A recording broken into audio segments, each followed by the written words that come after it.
I trust none of you want to serenade your moderator before we kick off. Not. No? Okay, good. Yeah, I don't want that either. So we'll just kick off. We had a very useful definition from John about first-party data and what it is and all the different things it entails and what it's made up of. And this is kind of understanding, you know, what your first-party data looks like and why it's so imperative to everything you're doing. Before we kick off on this, introductions. Sophie, I'm going to start with you, please. I'm Sophie. I'm Sales Director at Quantcast. Quantcast have one of the largest first-party data sets on the open internet, and we use that both for measurement and activation. And my role day-to-day is looking after our relationship with Dentsu in the UK. Thank you. Thomas.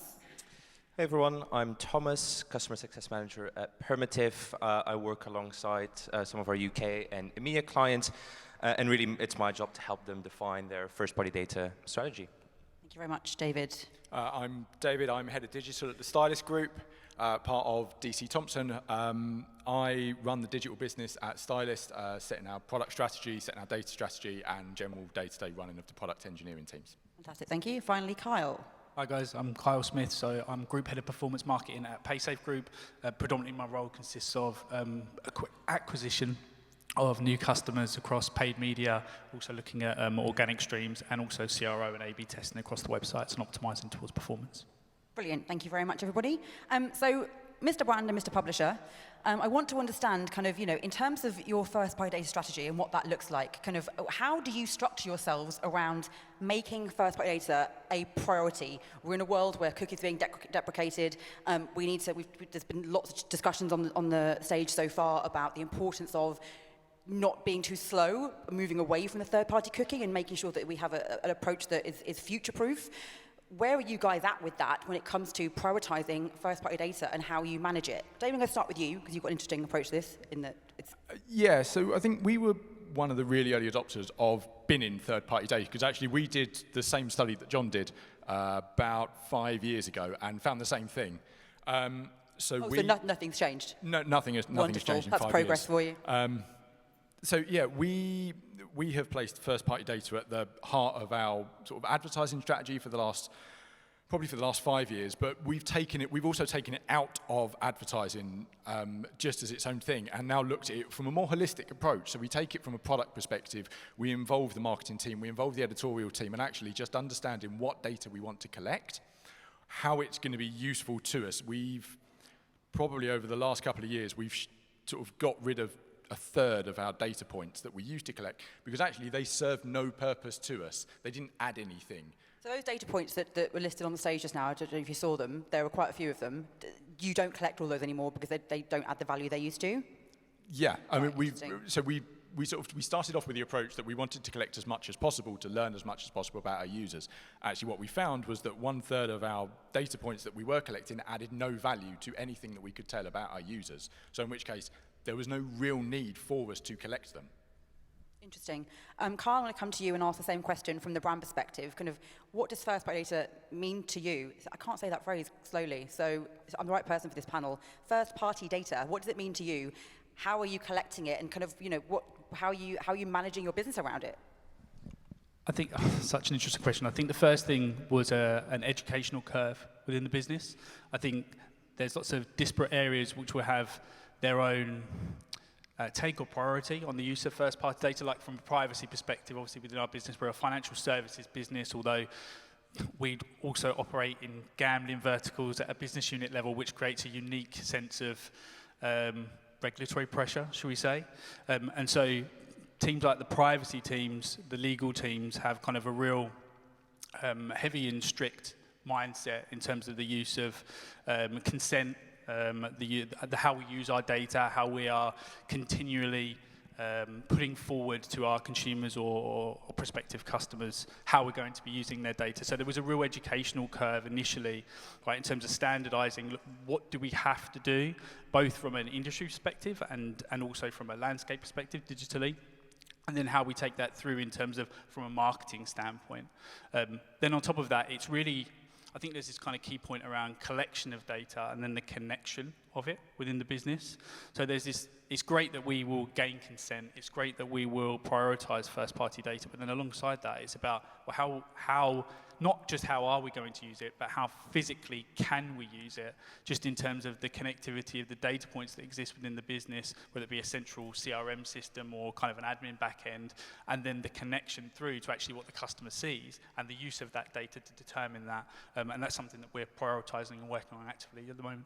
Interesting. And so coming to Sophie and Thomas, from your perspectives, speaking from a publisher perspective and the marketer perspective, what role does tech play in this? What role does tech play in helping brands and publishers be able to navigate this, manage their first-party data, understand, Carl's point about connectivity, I've got this, what do I do with it, how can I enrich it, how can I move it from place to place? What role does tech play in this? Sophie, I'm going to come to you. Yeah, so obviously I think, working with the brands at Dentsu at the moment is a big scramble at the moment to get as much first-party data as they can, but I think what people are realizing more than ever is that it ultimately has a ceiling, and, for instance, your customers at PaySave, you might be able to get a login and understand them when they're on your site in their portal, but you need to be able to work with technology to actually scale that data and find more customers, because that's the only way you're going to grow as a company. So it's helping, the technology is going to be really important to not only understand your customers, but there has to be a way of actually scaling that data to be able to help businesses grow and find new customers. Totally agree. And Thomas, same question to you from the publisher side. Yeah, I think definitely agree with what Sophie says. I think what I would add on top of that is we really see tech as an enabler here, and I think in a publisher's context, I think it's really important that tech should enable the publisher to regain control and ownership of their data. For so long, we've seen the advertising ecosystem flourish and thrive on the premise that publisher data was to be commoditized for all. And so whilst we've seen this digital ad tech industry grow, publishers have been on the sideline watching social media giants and intermediaries gobble up their revenue. And so I think now with third-party cookies deprecating, I think publishers are a really good opportunity to regain control over their first party. And so I think tech has a really important role to play in that. And then obviously putting that into a data management context, it should enable, like David just mentioned, being able to plan, build, and activate that data responsibly in the ecosystem, again, without losing ownership of that data. And Dave, sorry, you were going to say something? I was going to say, I completely agree with Thomas. Actually, I think the one thing that we're missing there is that what we need from platforms is transparency on what you're doing with our data as well. Like, we'll quite happily supply our first-party data to anybody, but unless you can tell me that you're exactly what it is that you're going to do with it, I'm not going to give it to you. And equally, that goes along the lines of, we've stopped working with almost every ID provider out there, because actually what we don't want to be doing is powering someone else's graph, because the ID providers are becoming demand solutions. Actually, I work with Thomas at Permutive. We have done for a long time, and I'm quite happy to share and store all of my data with Permutive because I know exactly what they're doing with it. Same with the Ozone project, where we work with those guys. We know exactly what they're doing with every piece of data that they give us. Others out there, I don't. Either it's because the tech platforms themselves don't know what they're doing with it, or they don't want to share that information because they know what the response is going to be. It's one of those two things, but either way, that does kind of, for me, that does put a stop to most conversations with tech companies. Carl, you're nodding away. Are you finding the same thing? Yeah, I think what's quite interesting, and I totally agree with what you're saying, but I think what's interesting as well is, I think now the proliferation of kind of specialism in particular verticals, and also how that kind of plays into that conversation. So that idea of, in, I guess, years gone by, everyone can have a pixel on my site because we're learning loads of information about all of these users, and that's great. And everyone else is gathering data for us on behalf of our users, and that's a great positive. I think now, much more with this, there has been certainly a pivot, I think, in terms of marketers thinking on the brand side, the ownership of that data, the kind of an acute awareness of kind of a consumer's right to that privacy, but also then from a prospective customer acquisition point of view, well, how does that play out in terms of the vendors that we select or the platforms we select, and how relevant are they? And I think that there is certainly a space and opportunity, and we see it more and more in terms of these very kind of specific and niche platforms, for which we will absolutely, to your point, share our data, because we can see a relevancy, not just in terms of the privacy conversation, but also in terms of our specific vertical, where there is a specialism. They understand our consumers, the inventory that they have available is relevant to our consumers, where the conversation is taking place, and that naturally is going to take performance to the next level. But do you find, because of your vertical, that actually life just gets even harder for you versus other verticals out there that don't have the same level of regulation surrounding what they can and can't do with their data? Our vertical's a nightmare, right? I mean, it's really tough, right? When you consider kind of throwing in the gambling space alongside financial services. I mean, look, we're not a financial service business. PaySafe Group as a group operates that way, but certainly when you drill down to individual business units, like the digital wallet business comprising Skrill and Neteller, which are effectively gambling facilitators or money-moving platforms, are PaySafe Card and eCash businesses, very similar kind of cash to online. You sort of get grouped and categorized in a place which is quite a difficult place to now operate, right? So the likes of Google and Facebook won't allow us to say anything like bet or crypto, which I understand why, but we're not a gambling operator, we're not a merchant. And so you're kind of categorized that way, which is why the proliferation of these platforms is so important to our business as a scalable alternative to those kind of mainstays of Google and Facebook moving forward, and how we can kind of, in a more relevant area, I guess, relevant location, overcome some of those challenges. But to both you and David's point, you have to be comfortable and with the transparency of the platforms you're using and understand what they are doing with your data. Yeah, of course, and I mean, that's just a responsibility to the consumer as much as it is kind of an effective option for us in terms of an avenue of revenue. Absolutely. And I want to touch on consent, because consent has obviously been a massive topic for years. I mean, GDPR is how many years old? 4 or 5, can't even remember. That's how long. It just feels like it's just entrenched in my mind now. But even more so recently, the reject tool is becoming a legitimate concern, and we're hearing from many publishers say that actually they're losing, the amount of first-party data they're getting is falling off in droves because they're not getting consent from people. Everyone's just rejecting all the cookies. Sophie, I'm going to come to you and kind of understand from you kind of how important is consent, and how can both publishers, I guess, and obviously from Quantcast's perspective, and advertisers really get around this and understand how they can communicate with their customers better? Yeah, well, Quantcast worked very closely with the IAB when GDPR first came around, and we came up with the transparency consent framework, which obviously you will see across the open internet today. And a lot of the publishers we work with have always had the reject all button from day one, and they're still thriving, they're still out there, taking, ad revenue. So you don't have to be a rocket scientist to understand how it will affect consent rates as more and more publishers include the reject all button, but I definitely don't think it's a cause for concern. I also think that because we get to see this macro trends across both publishers and advertisers around consent, we see much higher consent rates on advertisers than we do on publishers. And I think often that comes down to the relationship that an advertiser can build with a consumer, i.e., you might be more likely to accept all on British Airways than you might be on, say, a low-cost price comparison site.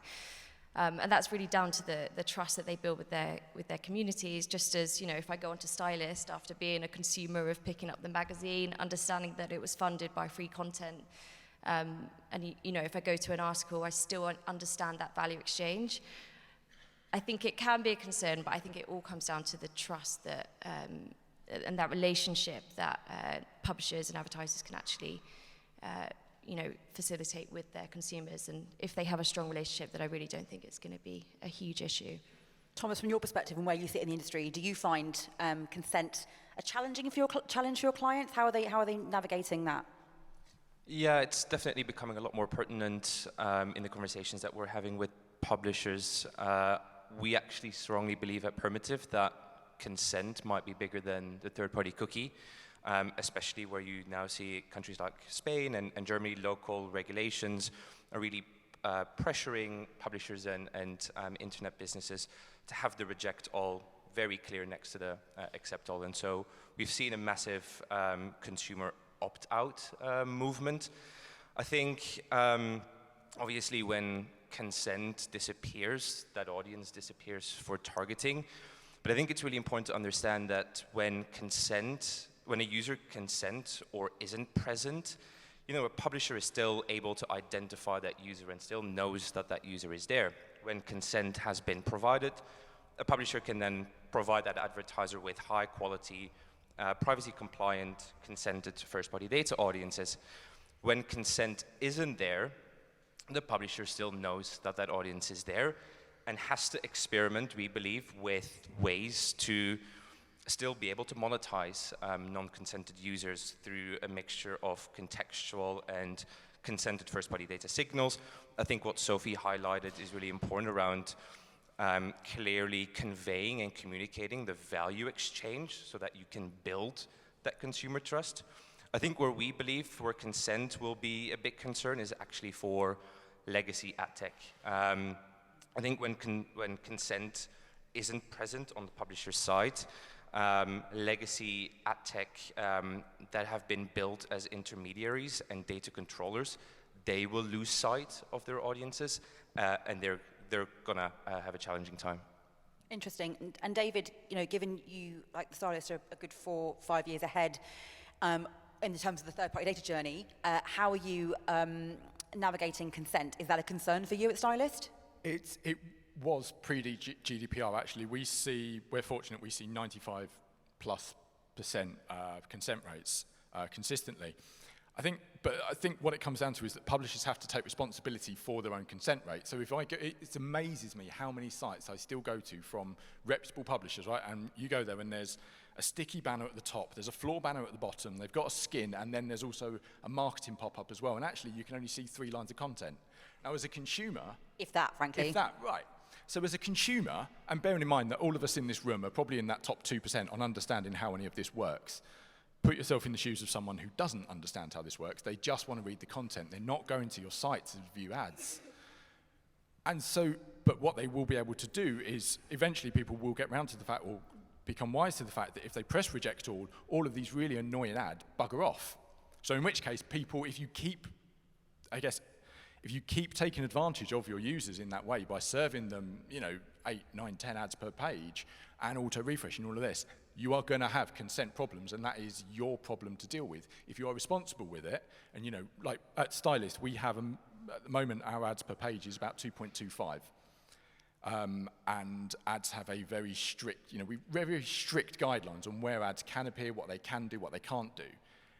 And over time, what we see is that our users who visit us on multiple occasions will accept all cookies because they know that we're not going to take advantage of them because that value exchange is fair.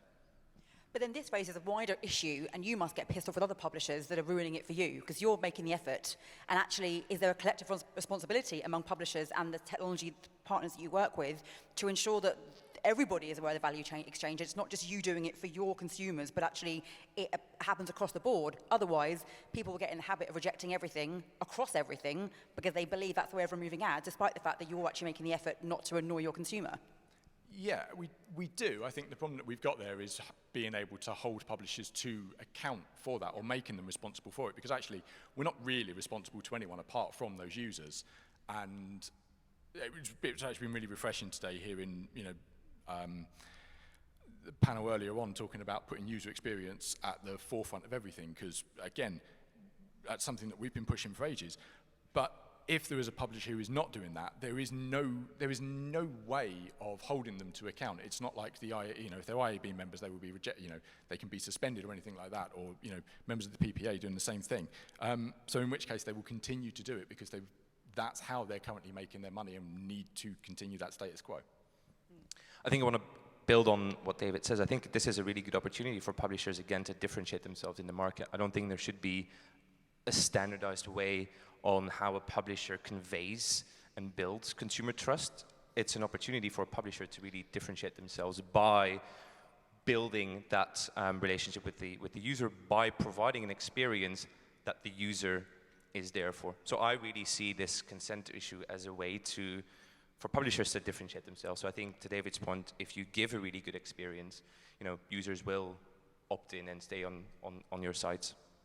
I guess if you instantly have 20 ads pop up plus a consent banner, you'll immediately go, no, absolutely fucking not, versus actually being able to see the consent banner very, very clearly, like you can on the stylist, means you will respect that and accept cookies. Absolutely. Yeah. Fair enough. I want to talk about coherent data strategies. And so, Kyle, you talked about, you have all this data, where does it come from, what do you do with it, how do you enrich it, how do you move from platform to platform, how do you connect it to other data sources? How are you making a success of that at PaySafe? Like, what does a coherent data strategy look like for you to ensure you're leveraging everything you can with first-party data? And does consent play a role in that anywhere as well? I think it has to play a role. I think just in terms of the strategic use of first-party data, I think one of the things that's been really positive out of this kind of whole mess, frankly, is kind of how it's forced the business, and it shouldn't have been forced, but certainly has forced us from a perspective of who are our most important customers, who are our highest value customers, what do we know about them, what should we know about them, and then how do we take that forward? And I think that's a really kind of positive journey for the business, and I think it's a positive journey for everyone, right? Just in terms of that data party or first party data enrichment process that we go through in really understanding them better. And that then transfers out, right? Just in terms of the customization of content that we're delivering to our highest value customers, or our understanding perhaps of tiering of value of customer, and then how you adopt your approach to change that through to market specificity, right, and the relevancy of product that exists there, because you really understand the receptiveness of the user to your product, and understand why they're using you, and there's certainly a greater degree of insight that exists there, and then how that then extends out into the other platforms, so that it is a consistent piece as well, because I think that's incredibly important for us moving forward, is that end-to-end journey is really consistent. When you kind of look at our product set, if you was to take a market like Portugal as an example, where we have kind of sports bettors, FX traders, cryptocurrency, a prepaid card, and people who can send money. Like the variance, if you take that first one and the last one, sports betting and sending of money, those are quite distinct use cases. And so that first party data understanding of what people are using us for, why they use us, and then how we can, I guess, somewhat work to and continue to complement that journey and enhance our services to reflect that is really important when you kind of drill that down. And then how that then goes out to the likes of our CRM system sending an email notification versus a push notification, because that's preferable, versus how we tackle it from an A/B testing tool perspective and in-account personalization. I think that it really does kind of map across, with it all wrapped up in a nice tidy bow of what a business objective is, but making sure that the business objective doesn't trump the user experience, which is a bit of a challenge, I would say, in terms of performance. Actually, that ties in with our first panel of the day, which was a similar thing, actually, in terms of what your outcomes are, whatever KPIs you work towards, you cannot remove the customer journey and the user experience from that entire piece of the puzzle. Otherwise, the puzzle won't fit together. I mean, if you take that away, what value do you offer? Right, that's the whole fundamental point. And I think you can look in the short term and maximize your revenues, absolutely, by firing 10, 20 ads at people, and you can monetize that traffic, and that's great.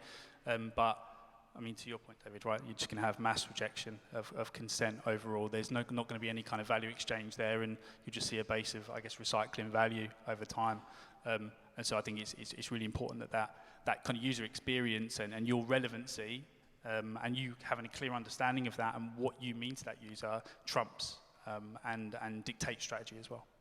Interesting. And Sophie, I'm keen on your thoughts on that as well. I think in particular, Kyle and PaySafe, they have access to a lot of first-party data, but obviously there's many marketers out there that don't, and they are manufacturers and they have to work with retailers to try and get that data. How are you seeing them manage this whole new world? And is data deprecation a problem for them? And is there a way where they can partner with those retailers or partner with publishers to try and get more data and get more access to understanding who the hell their consumer is? Yeah, it's definitely a big problem, especially at Dentsu. You've got big e-commerce, D2C companies, and then you've also got big CPG, FMCG companies who ultimately don't hold any first-party data on their consumers. I think it was Craig from the post office saying the same thing. Loads of customers, no first-party data. So it's a big, big challenge, but we're seeing some of the brands I'm working with being quite innovative in the way that they're collecting that first-party data. So a big CPG client I work with, no one ultimately is going to go to their site and research the butter or the cereal they're about to buy.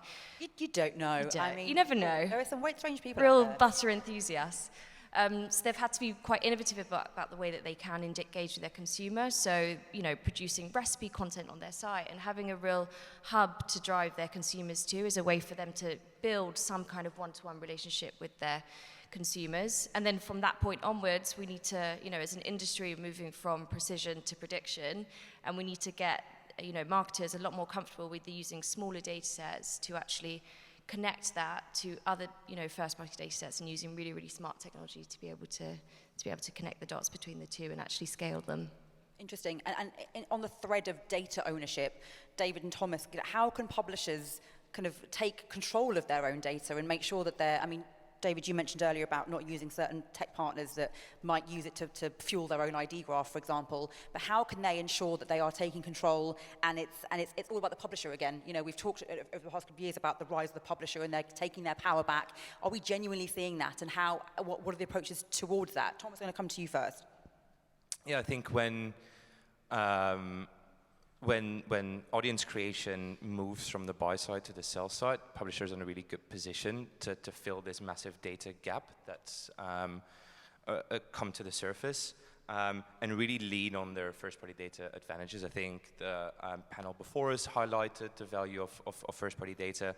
I think most people in this room appreciate the value of first-party data over third-party data.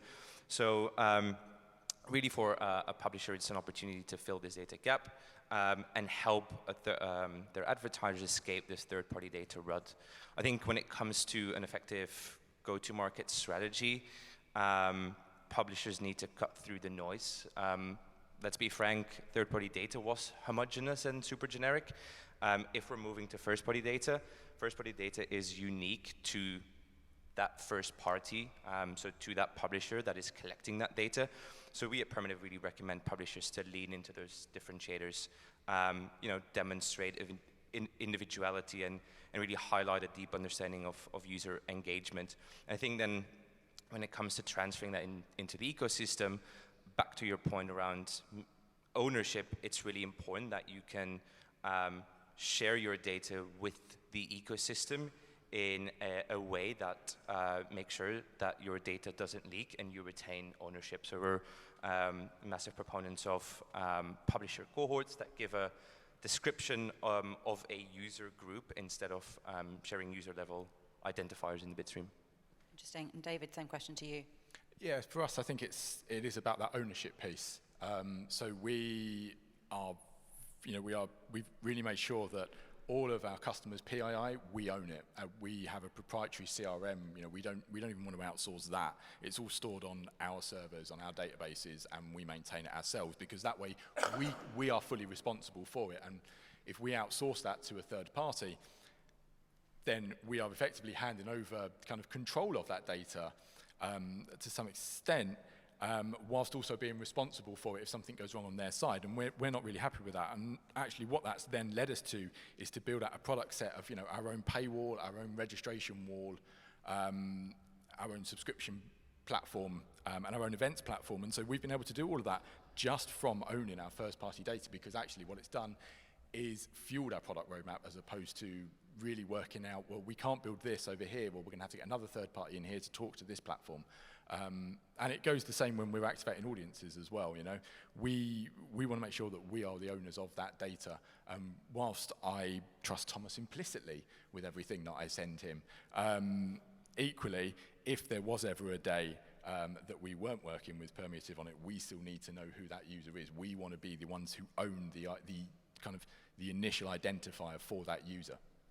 Very interesting. And I hate to keep doing this on my panels, but we have run out of time. But we haven't even touched on, there's so much we could have talked about. Well, Gardens innovation, I do want to talk about innovation and kind of what you expect next from understanding what we can do to help really manage the challenge of owning first-party data from a brand perspective, from a publisher perspective. But I literally want just a few words. And again, like I said to panelists earlier, I'll get angry if you go on a monologue. Understanding kind of where the innovation lies in making first-party data kind of the most valuable currency that you have as a technology vendor, as a brand, as a publisher, whatever else. Carl, I'm going to come to you first for your very few words. Okay, You're scorning at I'm me, not sure like, I've what? got a prediction or anything of that gravity. What I would, it's more what I'd like to see, which is consistency. I think that's the most important thing for us. You speak to different platforms, you speak to different vendors, publishers, whoever it is. I mean, attribution is a massive concern, and that is a great example of how there's just such disparity. And so I think that's the main thing for me that I'd like to see from the platforms coming to the table is a degree of consistency now, which is difficult because they differentiate on the basis of swelled numbers on their side, which I understand, but for a brand that's not at all advantageous. Consistency. If anyone can offer Carl that, you'll find him somewhere in this venue. David, even shorter than Kyle, please. Sorry. Yeah, you will be. For me, I think it's what I expect to see is publishers taking more ownership and further innovation around things like seller defined audiences, and actually that conversation and that product moving on to a place that it's viable for people to use. Interesting, brilliant. Thomas? Echoing what David says, I think technology that acts as an infrastructure and not an intermediary. So technology that is built for a responsible web that enables publishers to actually build on top of that. Great. And finally, Sophie? Similar. So I think as an industry, we just need to remove the friction. So that's going to come with really, really strong technology, and also first-party data is key, but it's not the only signal that we need to be using moving forward. Very good point. On that note, I'm going to end it. Sorry for running over. I'm going to get in trouble. Thank you very much, Sophie, Thomas, David, and Carl. Give them a round of applause.